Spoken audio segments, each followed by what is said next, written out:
पक्षाचे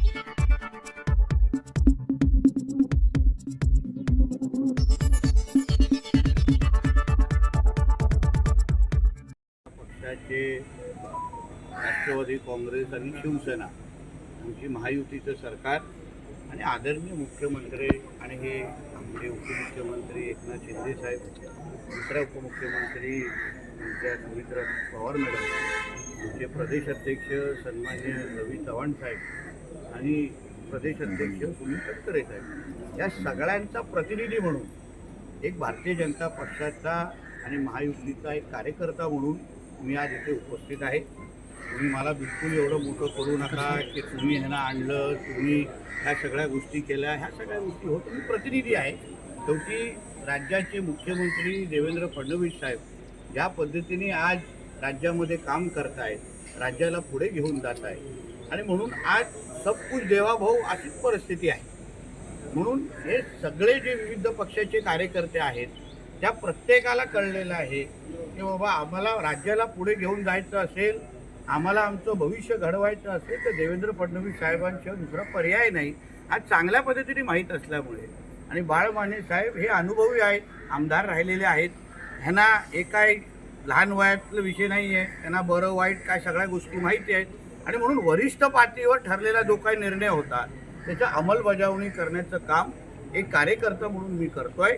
मी या रत्नागिरीचा संपर्कमंत्री पण आहे, कोकणामध्ये काम करणारा भारतीय जनता पक्षाचा कार्यकर्ता आहे आणि म्हणून महायुतीचा प्रतिनिधी म्हणून आज मी बाळ माने साहेबांबरोबर इथे आलेलो आहे आणि आज त्यांनी आमच्या वरिष्ठ पातळीवर त्या सगळ्या नेत्यांच्या शब्दाचा मान ठेवून आणि एकंदरीत ती काय राजकीय परिस्थिती त्यांना त्यांच्या अनुभवापोटीची दिसली त्याप्रमाणे त्यांनी तो निर्णय घेतलेला आहे. एकंदरीत जर स्थिती पाहिली तर ही निवडणूक ही बिनविरोध होण्याच्या दृष्टीने वाटचालमध्ये महायुतीमध्ये सगळेच आमचे वरिष्ठ नेते आहेत.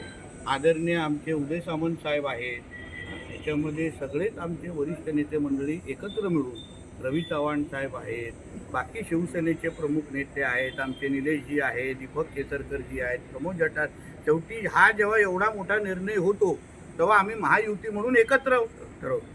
आता त्या दिवशी पण मी भाषणात काय बोललेलो की आमच्या उदय सामंत साहेबांना राज्य पातळीवर विविध कामं आहेत, सुनील तटकरे साहेबांना प्रदेश अध्यक्ष आहे, म्हणून मी ती जबाबदारी स्वीकारली त्यांच्या सगळ्यांचा महायुतीचा प्रतिनिधी म्हणून की चला आपण शेवटी हा काही लहान व्यक्ती नाही, हे अनुभवी आहेत, आमदार राहिलेले आहेत, आज राजकारणामध्ये त्यांचा वजन आहे आणि म्हणून ह्यांच्याबरोबर एक महायुतीचा प्रतिनिधी म्हणून कोणतरी हवा म्हणून मी आज तुमच्यासमोर.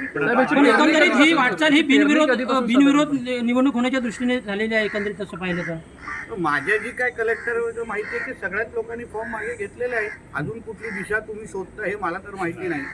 जे काही सन्मान्य व्यक्ती अजून जे होते ते बाकीचे 2 उमेदवार पण आतमध्ये होते, त्यांनीही त्यांची रिसीट घेतलेली आहे. म्हणून आता कलेक्टरच अधिकृत माहिती जाहीर करतील, त्याच्यावर आपल्याला कळेल. एक परत सांगतो, आदरणीय मुख्यमंत्री साहेबांच्या ह्या सगळ्या प्रयत्नांनी आणि त्यांनी जे काही एकंदरीत महाराष्ट्राच्या दिशेने पुढे घेऊन जात आहे आणि म्हणूनच आम्ही सगळेजण त्यांच्या आदेशावर काम करणारे कार्यकर्ते. कोकणातल्या राजकारणावर कसं वाटतंय आता? वेगळं चित्र आता गरम वाटतंय.